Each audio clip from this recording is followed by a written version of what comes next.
ce matin que Dieu nous pardonne. Mais si vous êtes un enfant, un enfant conscient, tu dois écouter ton père. Et si tu n'écoutes pas le père, tu deviens un errant. Quand tu deviens vagabond, tu dois marcher avec la saleté. Regardez la différence entre les vagabonds et les enfants que nous avons à nos maisons.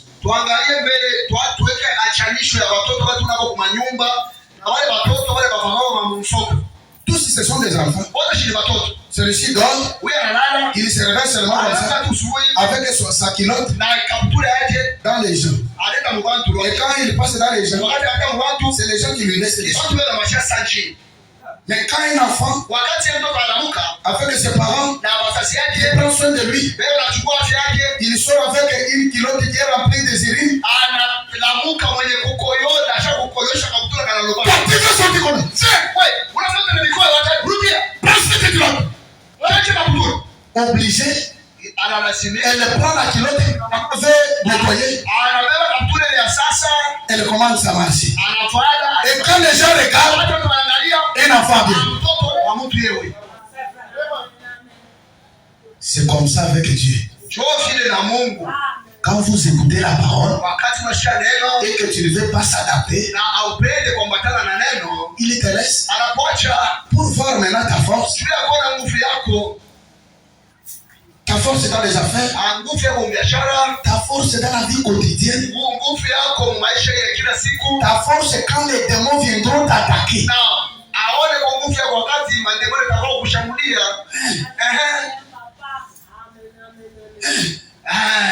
Ta force c'est quand les maladies attaqueront ta maison. Ta force c'est quand l'ennemi viendra attaquer ta finance. Si nous comprenons ces choses, nous serons les hommes les plus heureux de la terre. Et nous serons bénis.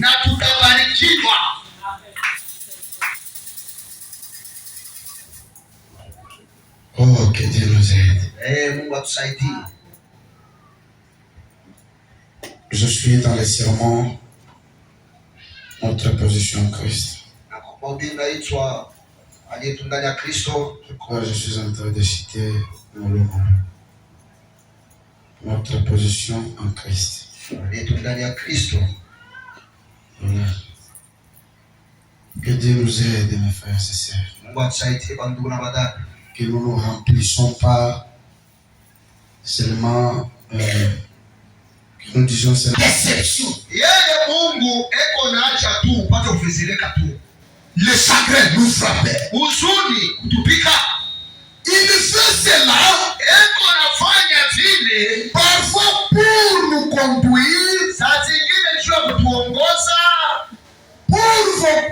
vous conduire au point où vous pouvez être influencé par l'évangile.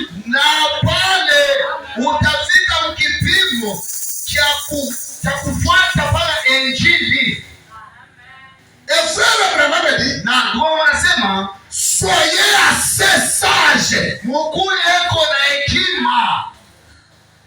les saisir. Ne soyez pas assez insensé pour vous enlever, pour vous en éloigner. Ne pas venir les voir. J'étais malade. Dieu laisse cela pour te laisser influencer par l'évangile, pour que tu parviennes à comprendre qu'il est le seul secours. Amen. Amen. Je prends une autre écriture. Écoutez ce que le prophète a dit. Je ne sais pas si nous sommes ensemble. Le Saint-Esprit parlant dans les Écritures a dit que nous servions tous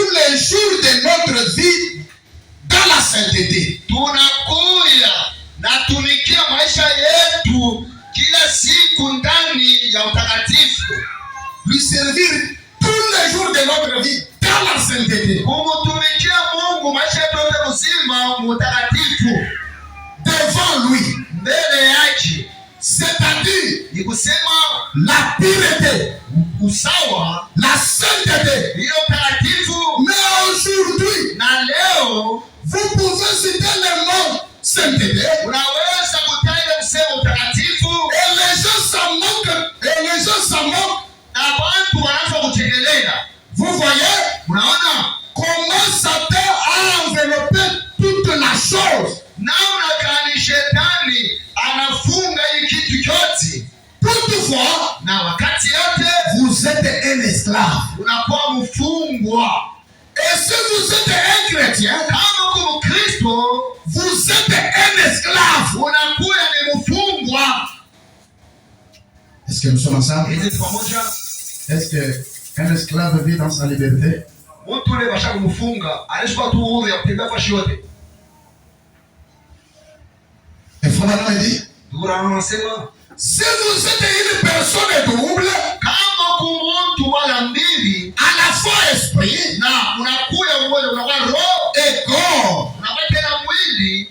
Si vous nourrissez la chair, kama tu unalisha mpaka hii mwili, vous êtes esclave du diable. Unakuya mfungwa wa shetani. Seulement la chair. Unalisha mpaka mwili. Quand la chair te pousse d'injurier, tu injures. Wakati mwili na kusukuma kuchambulana, unachambulana. Quand la chair te dit fais ça, tu fais ça. Kama mwili na kusukuma kufanya hivi, unafanya. Quand la chair te dit fais ça, tu fais ça. Kama tu mwili na kusukuma kufanya hivi, unafanya. Branham dit, à ce moment-là, wakati vous êtes esclave du diable. Unakuya mfungwa wa shetani.